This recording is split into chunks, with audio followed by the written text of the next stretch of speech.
Ayollarning bitta gapi bor, hammasi yaxshi degan. Ayol kayfiyatsiz, bir necha kun shunaqa holatlar bo'ladi, umuman kayfiyati yo'q. Erkak kishi nima savol beradi? Nima bo'ldi senga deydi. Ayolning nima javobi bor? Hammasi yaxshi. Bu uni hammasi yomon degan javob aslida. Erkak uni qanday tushunadi? Hammasi yaxshi, uyqusi ketdi-da, prosta o'zi shunaqa kayfiyatsiz yurgandir-da, yoki ana kunlari kelgan bo'lsa kerak-da deb tushunadi. Lekin u hammasi yaxshi deyotganligini tagida katta muammo yotadi. Nima qilish kerak?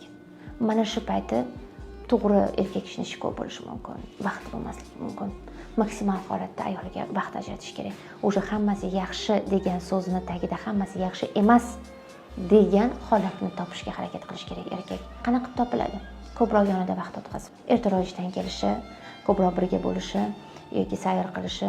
Mana shu orqali siz uni bittada bilasiz. Lekin kayfiyati yo'q, hammasi yaxshining oxirini portlashi bu xayr degan narsaga olib keladi.